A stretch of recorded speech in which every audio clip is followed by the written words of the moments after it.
नवा नवा छत्तीसगढ़ी गाना सुने बर हमर जेपी स्टूडियो सीजी ला लाइक शेयर सब्सक्राइब जरूर करो।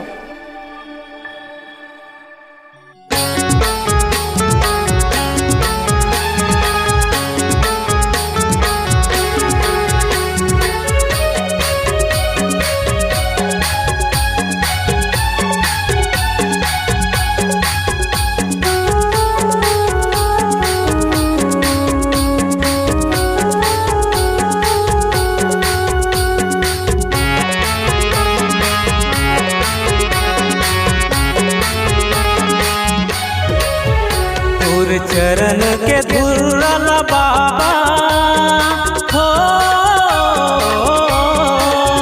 तुर चरण के धुरल बाबा मैं माथ लगा दूं हो। एक दर्शन दे के मोला पूरी भाग जगा दे, एक दर्शन दे के मोला पूरी भाग जगा दे।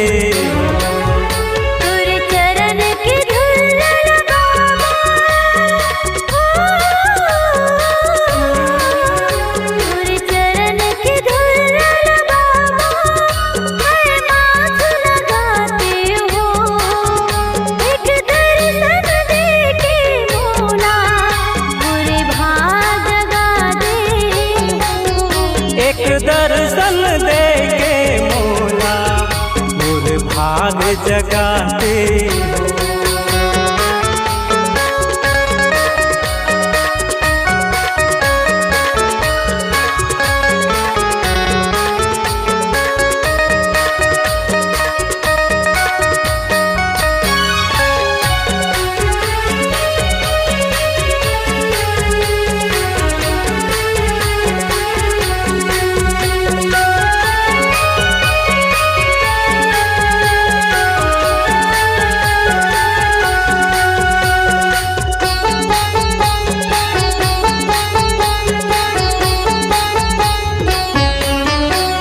गिरौद वाले सतगुरु बाबा एक झलक ते दिखा दे हो।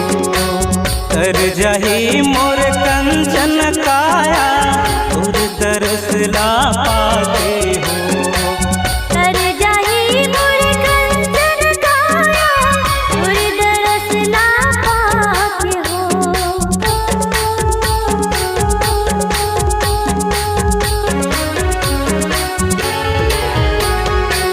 गिरौद वाले सतगुरु बाबा एक झलक ते दिखा दे हो। तर जाही मोर कंचन काया और तरस ला पाते हो। तर जाही मोर कंचन काया और तरस ला पाते हो। तुर चरण के धुरल बाबा हो, चरण के धुरल बाबा मैं माथ लगा दूं। एक दर्शन दे के मोला मोर भाग जगा दे हो। एक दर्शन दे के मोला मोर भाग जगा दे हो।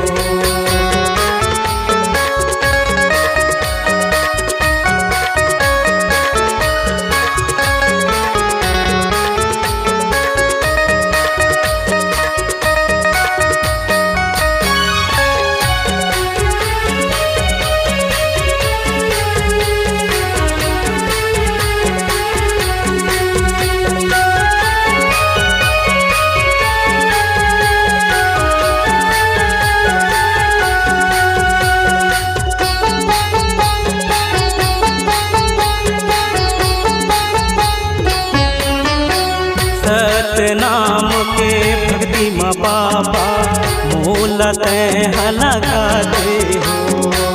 गावत रहा तोर भजन ला सत्य के ज्ञान लगा दे हो। गावत रहा तोर भजन ला सत्य के ज्ञान लगा दे हो।